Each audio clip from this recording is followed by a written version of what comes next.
Maintenant, on va passer à un autre type de structure, toujours dans le cadre des composites de type AB, mais cette fois-ci, les structures qu'on va appeler les structures de type INIAS. Alors, pour la description de cette structure, on va considérer que l'arsenic forme un hexagonal compact et le nickel se situe dans les sites octaédriques, tous les sites octaédriques.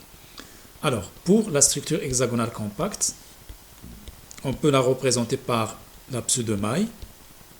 Donc voilà la pseudomaille. J'ai des atomes au sommet et un atome qui représente les atomes du plan B.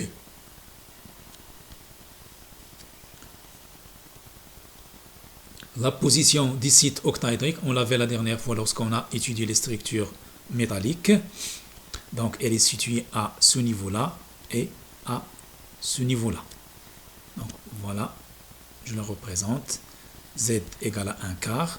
Et sur ce triangle-là, qui est décalé par rapport à celui-là, donc sur ce triangle, je vais avoir le site octaédrique. Et de même en bas, sur le plan situé à 1 quart. Et toujours sur le triangle qui est décalé par rapport au triangle où elle est située l'atome du plan B. Donc je vais avoir le centre du site octaédrique ici.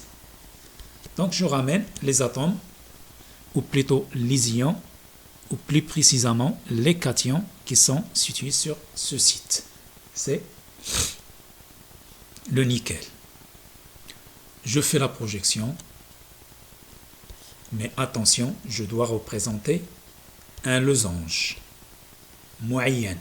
Je dois représenter un losange parce que j'ai une structure hexagonale compacte. Donc je ne dois pas représenter ici un carré ou bien un rectangle. Il faut obligatoirement représenter un losange. Je le rappelle, moyenne. Donc je fais la projection. Les sommets, les 8 sommets là, ils sont là. Et je mentionne que un anion il est situé à 0 par rapport à Z. Et l'autre anion il est situé à Z égale 1. L'anion situé sur le plan B, je mentionne qu'il est situé à Z égale 1,5. Et il sera situé sur ce triangle-là. Par la suite, je passe à la projection du cation, le nickel. Voilà, elle est située au centre de ce triangle-là. Et je mentionne que un nickel il est situé à 1 quart et l'autre nickel il est situé à 3 quarts. Donc, rappelez-vous des coordonnées réduites pour l'hexagonal compact. Donc, les sommets, c'est 0, 0, 0. Donc, 3 zéros, ils vont générer 8 positions. Et l'ion qui est situé sur le plan B, il va avoir les coordonnées 2 tiers, 1 tiers, 1,5. Pour le nickel, il va, puisqu'il est situé sur le triangle opposé par rapport au triangle où il est situé l'ion du plan B, donc il va avoir comme X 1 tiers, Y 2 tiers et le Z égale 3 quarts.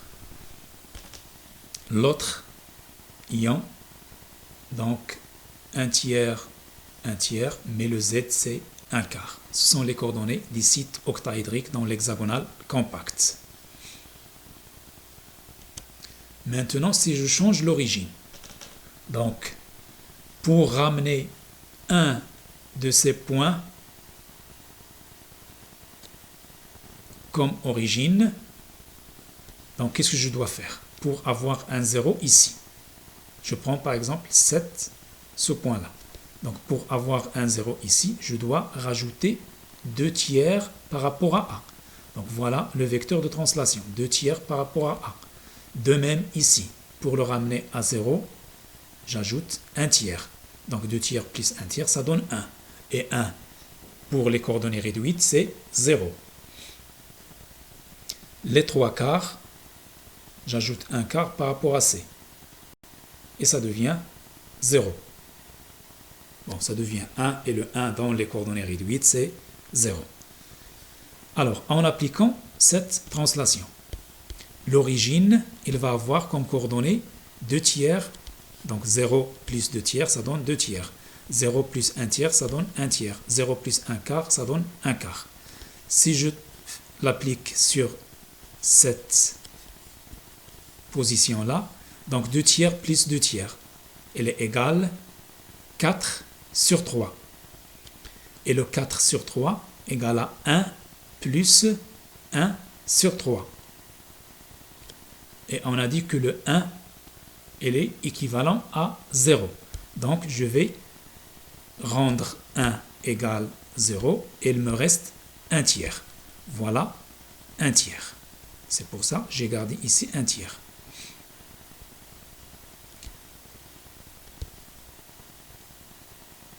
Le y égale à 1 tiers, plus le 1 tiers correspondant à la translation par rapport à b, ça donne 2 tiers. Voilà 2 tiers. Et le 1 demi plus 1 quart. Donc 1 demi, c'est équivalent à 2 sur 4, plus 1 sur 4, ça donne 3 sur 4. Voilà la deuxième coordonnée de l'arsenic. Pour le nickel, ce point, il va donner des zéros. C'est la base pour laquelle on a choisi cette translation, donc c'est des zéros. Et ce point-là, si j'applique cette translation, donc 1 tiers plus 2 tiers, ça va donner 1. Et le 1, il est équivalent à 0 dans les coordonnées réduites. 2 tiers plus 1 tiers, ça donne 1, donc c'est équivalent à 0. 1 quart plus 1 quart, ça donne 2 sur 4, il est équivalent à 1 demi. Voilà les coordonnées lorsque je choisis l'origine sur le nickel. Je peux schématiser ce point-là. Donc le nickel, il est situé au sommet de la pseudomaille. Et ce point-là, il contient 2 zéros sur les coordonnées réduites. Donc il va générer 4 positions. Donc 4 positions pour z égale 1 demi. Donc ça correspond à cette arête-là, située à 1 demi, et cette arête-là, z 1 demi, et cette arête-là, z 1 demi, et cette arête-là, z 1 demi.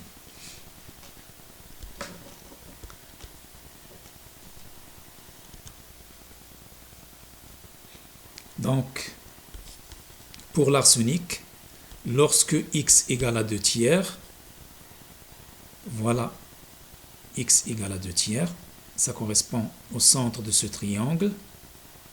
Donc le x égale à 2 tiers, le y égale à 1 tiers. Si je fais la projection parallèlement à OX sur OY, et le z, elle est située à 1 quart. Voilà, donne cette position. Lorsque z est situé à 3 quarts, donc je serai situé sur ce plan-là, et le x égale à 1 tiers, donc je serai situé sur le triangle qui est à l'intérieur. Donc voilà, x égale à 1 tiers, y égale à 2 tiers, et le z, on a dit qu'il est égal à 1 quart. Voilà la représentation de cette maille lorsque je choisis l'origine sur le nickel. Maintenant, je vais passer pour voir la coordinance. On a dit que le nickel, elle est situé sur les sites octaédriques, donc il va avoir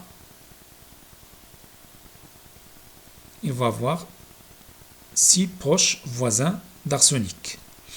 Et on va essayer de les revoir. Alors, pour l'arsenic, elle est entourée de 6 nickels. Sauf que ils ne vont pas constituer un octaèdre. Ils vont constituer un prisme à base triangulaire. Voilà l'arsenic. Voilà un triangle. Et voilà le deuxième triangle. Ils sont situés à la même distance. Et par conséquent, je vais avoir cette distance égale à celle-là. Même si sur le schéma, vous voyez qu'ils sont différents, mais dans la réalité, ils sont égales. Ces deux distances, elles sont égale. C'est un petit peu déformé pour visualiser les 3 dimensions, mais sinon, cette distance égale à celle-là, égale à celle-là, égale à celle-là, égale à cette distance, égale à cette distance-là. Donc la coordinance du cation égale à 6 et la coordinance de l'anion égale à 6. Donc on l'écrit de cette façon-là. Donc 6, 2.6 ou bien 6-6.